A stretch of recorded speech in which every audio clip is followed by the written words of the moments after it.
नमस्कार, देवभूमि समाचार में आपका स्वागत है। मैं आपके साथ दिव्या पांडे। बुलेटिन की शुरुआत करेंगे। उत्तराखंड के मुख्यमंत्री पुष्कर सिंह धामी नगर निगम में देहरादून में आयोजित होली मिलन कार्यक्रम में पहुंचे।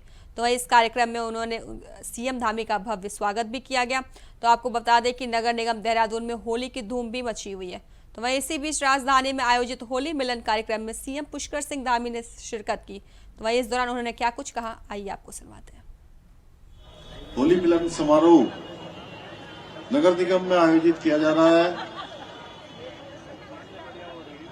हमारे नगर निगम देहरादून के नवनिर्वाचित मेयर, जिनको एक बहुत ऐतिहासिक रूप से यहाँ की जनता ने आशीर्वाद देकर 1,05,000 वोटों से नगर निगम का महापौर चुना, भाई सौरभ थपलियाल जी। उत्तराखंड सरकार में हमारे वरिष्ठ कैबिनेट मंत्री आदरणीय गणेश जोशी जी, राजपुर क्षेत्र के हमारे बहुत वरिष्ठ और लोकप्रिय विधायक आदरणीय खजानदास जी, रायपुर क्षेत्र के लोकप्रिय विधायक आदरणीय उमेश शर्मा काऊ जी, कैंट क्षेत्र की लोकप्रिय विधायक आदरणीय सविता कपूर जी, पुरोला विधानसभा के लोकप्रिय विधायक भाई दुर्गेश्वर लाल जी, हमारे पूर्व महापौर भाई सुनील उनियाल गामा जी, उत्तराखंड सरकार में मेरे साथ सहयोगी आदरणीय विश्वास डावर जी, आदरणीय कैलाश पंत जी, संरक्षण आयोग की अध्यक्ष श्रीमती डॉक्टर गीता खन्ना जी, श्रीमती विनोद उनियाल जी, हमारे नगर निगम में और उत्तराखंड सरकार में पूर्व में दायित्व में रहे आदरणीय अशोक वर्मा जी, हमारे पूज्य सभी संतगण, यहाँ पर उपस्थित भारतीय जनता पार्टी के सभी पदाधिकारीगण, सभी हमारे पार्षदगण, पूज्य संतगण, उनकी उपस्थिति को मैं प्रणाम करता हूं। और नगर निगम सभागार में उपस्थित हमारे सभी भाइयों एवं बहनों, मेरे नौजवान युवा साथियों, नगर निगम देहरादून के सभी अधिकारीगण, सभी कर्मचारीगण, मीडिया के हमारे सभी बंधु, हमारे सभी सम्मानित जन, भाई श्याम अग्रवाल जी भी हैं यहाँ पर, रोहित जी है, अनेक ऐसे हमारे साथी जिनको मैं, हाँ पीछे दीप्ति रावत जी भी अभी आई हैं हमारे बीच में, सभी का मैं सबसे पहले तो मैं नगर निगम द्वारा आयोजित इस शानदार होली मिलन और होली अभिनंदन समारोह में आप सबका स्वागत करता हूं। आप सबको होली की बहुत शुभकामनाएं देता हूं। हर्ष, उल्लास, उमंग और रंगों से भरे इस समारोह में आप सबके बीच में आकर मुझे भी अत्यंत प्रसन्नता का अनुभव हो रहा है। बहुत खुशी हो रही है कि आज होली की शुरुआत नगर निगम देहरादून से प्रारंभ हो गई है। तो वहीं उत्तराखंड में अवैध मदरसों के खिलाफ प्रशासन की कार्रवाई जारी है, जहां प्रदेश भर में 15 दिन के अंदर 52 अवैध मदरसे भी सीज किए गए हैं, जबकि अकेले विकास नगर में मंगलवार तक 12 मदरसों को सीज किया गया है। तो आपको बता दें कि पूर्व में मुख्यमंत्री पुष्कर सिंह धामी ने मदरसों की जांच के आदेश भी दिए थे, जिसके बाद अब सीएम के निर्देश पर अवैध मदरसों को सीज किया जा रहा है और उन पर कार्रवाई भी हो रही है। जहां सीएम पुष्कर सिंह धामी ने कहा है कि यह उनकी सरकार का संकल्प था, प्रदेश में जो भी अवैध मदरसे या अतिक्रमण है उसकी जांच करेंगे और उन पर कार्रवाई भी करेंगे। अब जांच हुई है और जो भी जांच में अवैध पाए जाएंगे उन पर कार्रवाई होगी और यह आगे भी निरंतर चलती रहेगी। अवैध मदरसे और अवैध निर्माण, अवैध अतिक्रमण, ये हमारा संकल्प है कि हम देवभूमि उत्तराखंड में इस प्रकार के अवैध मदरसों को, उनके खिलाफ जो भी जांच करेंगे और जांच में जो भी पाए जाएंगे उनके खिलाफ कार्रवाई करेंगे। जो जांच की गई है उसमें जो भी अवैध रूप से पाए गए हैं, अतिक्रमण में पाए गए हैं, उनके खिलाफ कार्रवाई हो रही है और ये कार्रवाई हमारी निरंतर जारी रहेगी। हम स्वच्छता को लेकर पूरा अभियान चला रहे हैं और इस बार की जो हमारी चारधाम यात्रा है, उस चारधाम यात्रा में आने वाले श्रद्धालुओं से, पर्यटकों से भी हम अनुरोध करेंगे कि वो स्वच्छता का विशेष रूप से ध्यान रखें। हम अपने सारे शहरों को स्वच्छ बनाएं, निकायों को स्वच्छ बनाएं, पालिकाओं को स्वच्छ बनाएं। हर हमारी जो छोटे से सुस्तान ग्राम सभाएं हैं, ग्राम पंचायतें हैं, उनको भी स्वच्छ बनाएं, क्योंकि हमारा राज्य तीर्थाटन का राज्य है, हमारा राज्य पर्यटन का राज्य है। पूरे देश दुनिया के लोग यहाँ आते हैं। एक अच्छा संदेश लेकर जाएं। हर एक उत्तराखंड वासी इस दिशा में काम करेगा। ये हम लोग मिलकर जो है इसको स्वच्छ और पारदर्शी बनाएंगे। तो वहीं बेरोजगार संघ के पदाधिकारी के द्वारा बीजेपी प्रदेश अध्यक्ष महेंद्र भट्ट के कटआउट को बम से उड़ाने जाने के निर्देश ने भी जहां निंदा की है, तो वहीं कांग्रेस और बीजेपी प्रदेश मीडिया प्रभारी मनवीर चौहान ने भी महेंद्र भट्ट की कटआउट को बम से उड़ाने की निंदा की है। साथ ही ऐसे लोगों पर कार्रवाई की भी मांग की है। मुझे लगता है ये बहुत ही निंदनीय और प्रदेश के लिए बहुत दुर्भाग्यपूर्ण है। इस तरह के अराजक तत्व जो शांत प्रदेश को अशांत करना चाहते हैं और जो प्रदेश की जो जिस तरह से एक हमारा प्रदेश जो शांत प्रदेश के रूप में जाना जाता है उसको अशांत करने की जो कोशिश कर रहे हैं, ऐसे लोगों के खिलाफ सख्त से सख्त कार्रवाई की हम मांग करते हैं और ऐसे कृत्यों की हम निंदा करते हैं। इससे लोकतंत्र में सभी को बोलने की भी स्वतंत्रता होती है, अभिव्यक्ति की स्वतंत्रता है और विरोध जताने की भी स्वतंत्रता है। लेकिन जिस तरह से जो प्रदर्शन जिस तरह से किया गया, ये प्रदेश के भविष्य के लिए अच्छा नहीं है और ये अराजक तत्व प्रदेश को किस दिशा में ले जाना चाहते हैं, ये भी एक चिंतनीय विषय है। तो वहीं फागुन मास में पड़ने वाली होली का त्यौहार वैसे तो रंगों का त्यौहार कहा जाता है, लेकिन इसमें अगर गुजिया ना हो तो यह त्यौहार फीका नजर आता है। आज पूरे उत्तराखंड के साथ साथ राजधानी देहरादून में भी हर जगह मिठाई की दुकानों में गुजिया की शोभा देखते हुए पता चल जाता है कि होली का त्यौहार आ गया है। ऐसा कोई भी व्यक्ति नहीं है जो गुजिया ना खाना चाहता हो। यहाँ हलवाई की दुकान में कई प्रकार की गुजिया भी बनाई जा रही है, जैसे चाशनी वाली ड्राई फ्रूट की सूखी हुई समोसा के रूप में। वहीं व्यापारी का कहना है कि होली पर गुजिया अपना एक खास महत्व रखती है और लोग इसको पसंद भी खूब करते हैं। इसके बिना होली का त्यौहार अधूरा माना जाता है। वहीं दुकानदार अरुण गोयल ने बताया कि सरकार द्वारा त्योहारों के समय पर ही मावा और अन्य सामग्री के सैंपल के लिए छापेमारी करती है, जिस कारण ग्राहकों में एक खौफ पैदा हो जाता है और वह लोग सामान खरीदने से कतराते हैं। ये आया है, एक तो हमारी बहुत पुरानी दुकान है, 80 साल पुरानी दुकान है, तो लोग हमारे पे विश्वास करते हैं। हमारे पे मावे की गुजिया बनती है, हम और किसी चीज़ की गुजिया नहीं बनाते।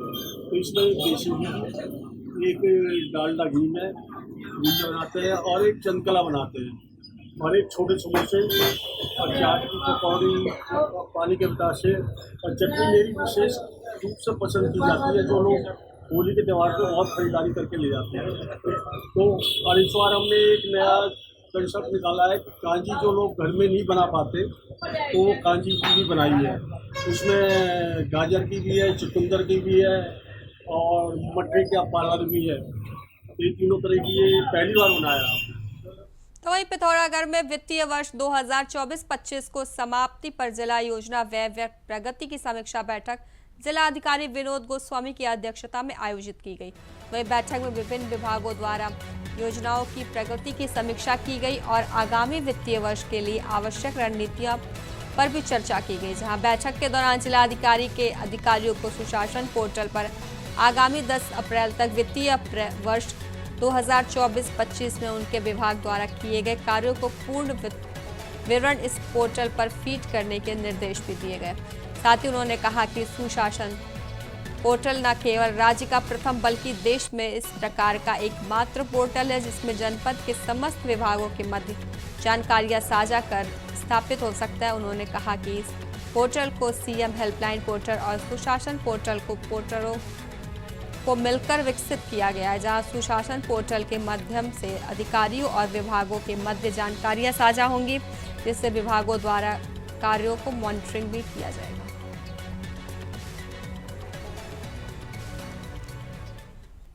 तो वहीं बाजपुर तहसील में विजिलेंस की टीम ने छापेमारी की है, जहां विजिलेंस की टीम ने रजिस्ट्रार कानूनगो मोहन सिंह को 3,500 रुपए की रिश्वत लेते हुए रंगे हाथ गिरफ्तार किया है, जिसके बाद विजिलेंस की टीम कई घंटों तक पूछताछ करने के बाद रजिस्ट्रार मोहन सिंह को अपने साथ ले गई। वहीं बता दें कि बाजपुर तहसील में तैनात रजिस्ट्रार मोहन सिंह की केला खेड़ा निवासी लाल सिंह और इकबाल ने विजिलेंस की टीम से शिकायत की थी, जिसके चलते विजिलेंस की टीम ने जाल बिछाकर छापेमारी की। जहां छापेमारी के दौरान टीम रजिस्ट्रार मोहन सिंह को रंगे हाथ 3,000 रुपए के साथ रिश्वत लेते गिरफ्तार कर लिया। तो वहीं विजिलेंस की टीम ने करीब 7 घंटे तक बंद कमरे में मोहन सिंह से पूछताछ की और मोहन सिंह के कार्यालय में रखे दस्तावेज भी खंगाले जा रहे हैं। वहीं विजिलेंस की टीम ने रजिस्ट्रार मोहन सिंह के घर में भी छापेमारी की है, जिसके बाद विजिलेंस की टीम रजिस्ट्रार मोहन सिंह को अपने साथ ले गई।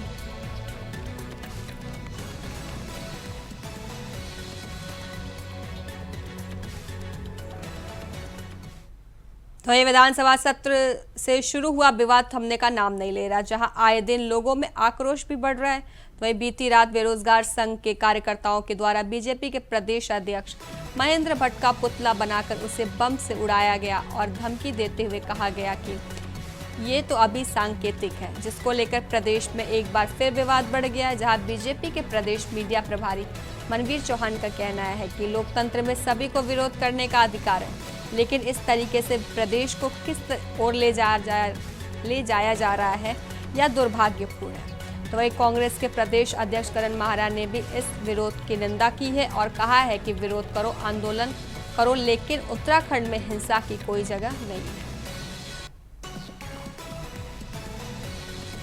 बची हुई है। उनने जो बयान दिया सड़क छाप का, मैंने पहले ही बयान दिया था कि वो बुद्धिजीवी हैं, आंदोलनकारी हैं और समाज के सचेतक लोग हैं। उनके लिए इस तरीके की शब्दावली सहज नहीं होगी। और लेकिन आज जिस तरीके का एक वीडियो आया है जिसमें महेंद्र भट्ट के एक पुतले को बम से उड़ाते हुए दिखाया गया और उसमें कुछ टिप्पणियां भी आई कि आगे सच में भी इस तरीके की चीजें देखने को मिलेंगी, निश्चित ही ये चिंता में डालने वाला है। नक्सलवादी क्षेत्रों में इस तरीके की बातें आती थी, लेकिन उत्तराखंड की शांत वादियों में इस तरीके की घटनाओं के लिए कोई स्थान नहीं है। मैं आप सबसे निवेदन करना चाहता हूं और कांग्रेस भी इसमें प्रतिभाग करेगी, पुतले जलाएं, जनता के बीच में जाके आप मीटिंगें करें, विरोध करें, जन आंदोलन करें, लेकिन हिंसा का कोई स्थान नहीं होना चाहिए। हम सब लोग अहिंसा को मानने वाले लोग हैं। ये देवभूमि में है, यहां हिंसा का कोई स्थान नहीं होना चाहिए और एक गलत रास्ते में उत्तराखंड को ले जाने की शुरुआत नहीं होनी चाहिए। मेरी पुनः आप सबसे अपील है, नौजवान साथियों से, आंदोलनकारियों से, कि हम शांतिप्रिय ढंग से आंदोलन को आगे बढ़ाएं।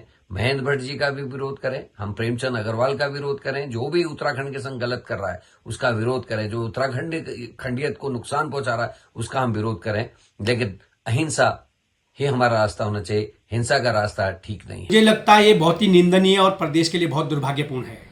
इस तरह के अराजक तत्व जो शांत प्रदेश को अशांत करना चाहते हैं और जो प्रदेश की जो जिस तरह से एक हमारा प्रदेश जो शांत प्रदेश के रूप में जाना जाता है उसको अशांत करने की जो कोशिश कर रहे हैं, ऐसे लोगों के खिलाफ सख्त से सख्त कार्रवाई की हम मांग करते हैं और ऐसे कृत्यों की हम निंदा करते हैं। रुकेंगे छोटे से ब्रेक के लिए, जल्द हाजिर होंगे। तो वही ब्रेक के बाद एक बार फिर से आपका स्वागत है। खबरों में आगे बढ़ेंगे, जहां वरिष्ठ बीजेपी नेता कमल जिंदल को पार्टी हाईकमान ने विश्वास जताते हुए पुनः जिला अध्यक्ष की कमान सौंपी है। जहां उधम सिंह नगर जिले के रुद्रपुर पार्टी मुख्यालय में सुबह से ही अध्यक्ष की दौड़ में सभी पार्टी नेता मौजूद थे। जहां दोपहर करीब चुनाव अधिकारी ने पार्टी हाईकमान की तरफ से आए नाम की घोषणा कर दी। जहां घोषणा होते ही कमल जिंदल समर्थक पार्टी कार्यालय में खुशी मनाते हुए नारेबाजी भी करने लगे। तो वहीं इसके बाद रुद्रपुर और सितारगंज में उनका स्वागत जुलूस भी निकाला गया। साथ ही पार्टी के कार्यकर्ताओं ने मुख्य चौक पर आतिशबाजी कर एक दूसरे को मिठाई खिलाकर बधाई भी दी। जहां कार्यकर्ता जुलूस में नाचते गाते भी दिखाई दिए। तो वहीं नवनियुक्त जिला अध्यक्ष कमल जिंदल ने मुख्यमंत्री, प्रदेश अध्यक्ष और महामंत्री संगठन का धन्यवाद करते हुए कहा कि आने वाले 2027 में विधानसभा चुनाव, पंचायत चुनाव और सहकारिता चुनाव में निश्चित ही जिले में बीजेपी जीतेगी, यही मेरा संकल्प है।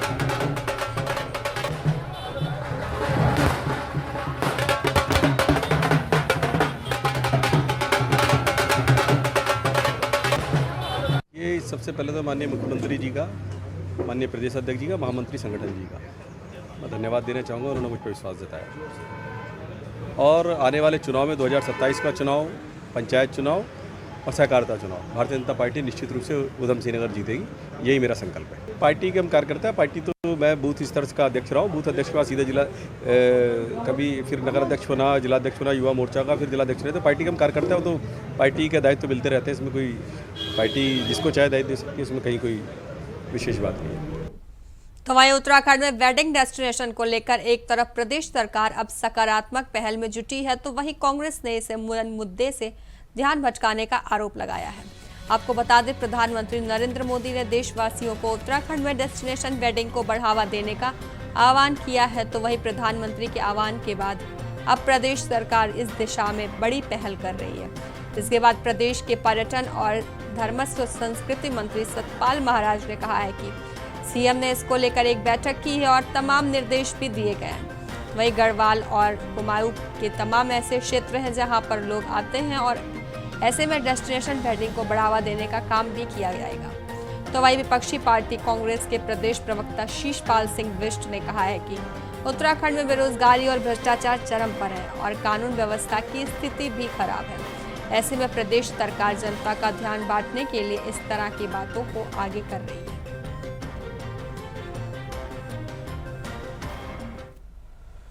कि उत्तराखंड में घर घर में बेरोजगारों की आज फौज खड़ी हुई है। युवा सड़कों पर उतर करके आंदोलन कर रहे हैं, लेकिन सरकार उनसे डायलॉग नहीं करना चाहती, उनकी समस्या का समाधान नहीं करना चाहती है। पलायन लगातार बढ़ रहा है, उद्योग पहाड़ चढ़ नहीं रहे हैं, कानून व्यवस्था राज्य में कहीं नजर नहीं आ रही है और विकास चरमरा गया है। भाजपा केवल बयानबाजी करती है। वेडिंग डेस्टिनेशन की बात भी मैं नई बयानबाजी और नई जुमलेबाजी के तौर पे देखता हूँ। अगर आपको करना ही होता तो पिछले 8 सालों से आपकी प्रचंड बहुमत की सरकार है, आज तक आपको काम करने से किसने रोका है? अब कहीं धरातल पे कुछ नजर नहीं आ रहा है तो नई नई बातें करके आप जन मुद्दों से जनता का ध्यान भटकाना चाहते हैं। आपने पहले 2 इन्वेस्टर इस राज्य में किए। एक बार आपने 1.5 लाख करोड़ रुपए के निवेश का सब्जबाग दिखाया, दूसरी बार 3.5 लाख करोड़ के निवेश का सब्जबाग दिखाया। दोनों इन्वेस्टर मीट पे जनता की गाड़ी कमाई लुटाने का आपने काम किया, लेकिन धरातल पे कुछ नजर नहीं आया। तो जनता भी जानती है कि भाजपा की कथनी करनी में अब भारी अंतर आ गया है और निश्चित तौर पर इसका खामियाजा भाजपा। तो वहीं कालाडूंगी थाना परिसर में आगामी त्योहारों को लेकर पुलिस क्षेत्र अधिकारी सुमित पांडे और एसडीएम रेखा कोहली के नेतृत्व में एक बैठक का आयोजन किया गया। तो वहीं इस मौके पर शहर के सभी गणमान्य व्यक्ति और सभी विभागों की विभागीय अधिकारी मौजूद रहे। तो इस मौके पर पुलिस क्षेत्र अधिकारी सुमित पांडे ने सभी से अमन और भाईचारे के साथ रमजान और होली मनाने की अपील की। तो वहीं एसडीएम रेखा कोहली ने क्षेत्रवासियों को होली और रमजान की बधाई देते हुए सौहार्द के साथ इन त्योहारों को मनाने की अपील की। वहीं इस मौके पर एसडीएम रेखा कोहली ने संबंधित विभागीय अधिकारियों को साफ सफाई और हर समस्या का तुरंत समाधान करने के निर्देश दिए।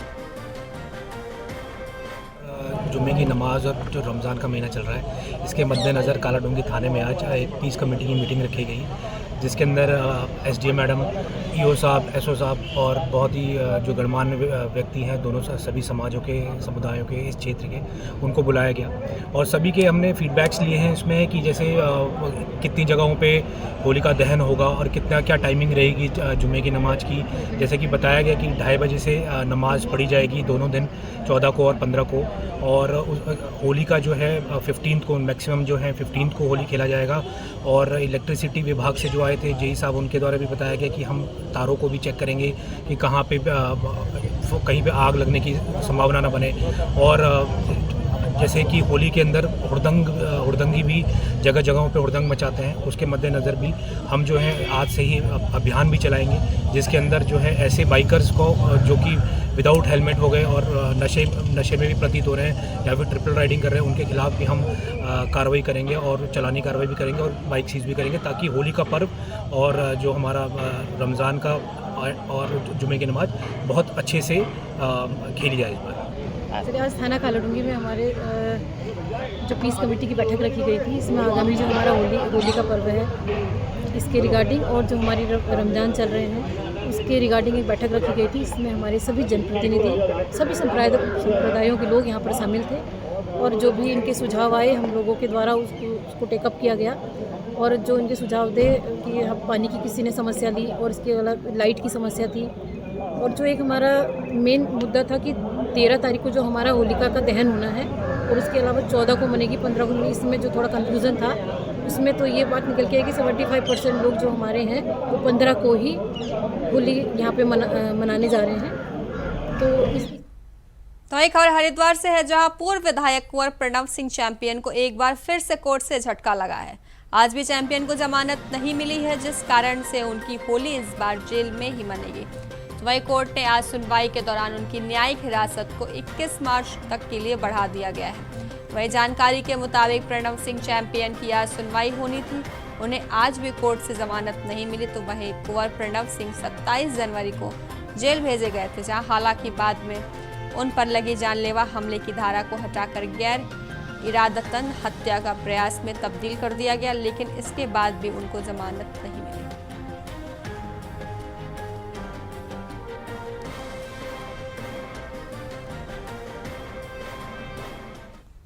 तो एक खबर रामनगर से है, जहां दिन दहाड़े मुख्य बाजार में अज्ञात महिला चोरों द्वारा एक वृद्ध महिला के बैग से 56,000 रुपए की नकदी चोरी करने के साथ ही अन्य सामान चोरी कर लिया गया। तो वहीं मुख्य बाजार में घटी इस घटना के बाद लोगों में जहां एक और हड़कंप मचा हुआ है, तो वहीं होली को लेकर बाजार में बढ़ रही लोगों की भीड़ के कारण अब व्यापारियों में भी दहशत बनी हुई है। तो वहीं दिन दहाड़े हुई घटना के बाद जहां एक और घटना की जानकारी मिलने के बाद कोतवाली पुलिस में हड़कंप मच गया। तो वहीं चोरों ने पुलिस के सुरक्षा दावों की पोल खोलने के साथ ही पुलिस पर कई सवाल भी खड़े कर दिए। तो एक खबर नैनीताल से है, जहां हेलीपैड निर्माण कार्य पूर्ण होने के बाद नागरिक उड्डयन मंत्रालय भारत सरकार की तरफ से हरी झंडी मिलने के बाद हेलीकॉप्टर सेवा का संचालन शुरू कर दिया गया है, जिससे भीमताल को पर्यटन के क्षेत्र में एक नई दिशा मिलेगी। तो वहीं जिला प्रशासन द्वारा नौकुचियाताल में क्षेत्रीय संपर्क योजना के तहत 85,55,000 रुपए की लागत से 900 स्क्वायर मीटर क्षेत्रफल में एक हेलीपैड बनाया गया है, जिसमें एक हेलीकॉप्टर उतारने की क्षमता है। तो वहीं DGCA के अधिकारियों की तरफ से हेलीकॉप्टर उतारकर हेलीपैड का ट्रायल भी किया जाना है, जिसके बाद देहरादून से मुख्यमंत्री ने वर्चुअल के माध्यम से इस हेली सेवा की शुरुआत की। वहीं इस मौके पर भीमताल के विधायक सहित कई सामाजिक इस वर्चुअल उद्घाटन में शामिल हुए, जहां देहरादून में CM द्वारा इसकी वर्चुअल शुरुआत की गई। वहीं वर्चुअल माध्यम से मुख्यमंत्री ने इसका आभार भी जताया।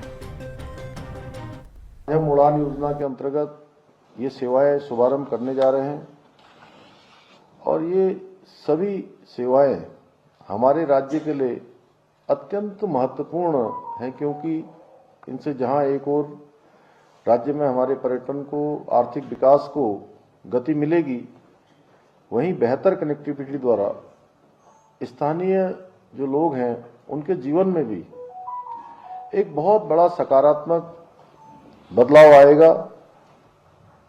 भाइयों बहनों, अभी जब हम यहाँ अपनी लाभार्थी बहनें जो आज हेली सेवा से आने वाली हैं, उनसे जब बात कर रहे थे, उनकी बात सुन रहे थे, तो उन्होंने किस प्रकार से बताया कि काफ़ी कठिन यहाँ से देहरादून पहुँचना और देहरादून से वहाँ पहुँचना, लगभग अगर दोनों तरफ का समय आने जाने का गिन लिया जाए तो 24 घंटे का समय लगभग लग जाता है आने जाने में।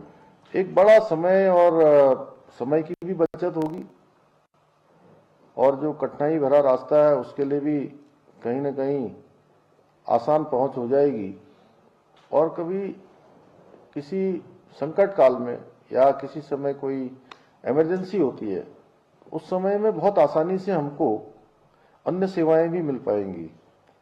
इसके साथ साथ ही चाहे बागेश्वर हो, नैनीताल हो या मसूरी हो, ये हमारे राज्य के बहुत ही सुंदर स्थान हैं, जहाँ नैनीताल का अपना महत्व है, मसूरी का अपना महत्व है, बागेश्वर क्षेत्र का अपना महत्व है। ये सांस्कृतिक आध्यात्मिक दृष्टि से भी अत्यंत महत्वपूर्ण है। इन क्षेत्रों की जो प्राकृतिक सुंदरता है, शांत वादियां हैं, हरे भरे पहाड़ हैं, ऐतिहासिक मंदिर हैं, समृद्ध संस्कृति देश और दुनिया के पर्यटकों को अपनी ओर आकर्षित करती हैं। देवभूमि समाचार में फिलहाल के लिए बस इतना ही। बने रहिए इंडिया वॉइस के साथ। नमस्कार।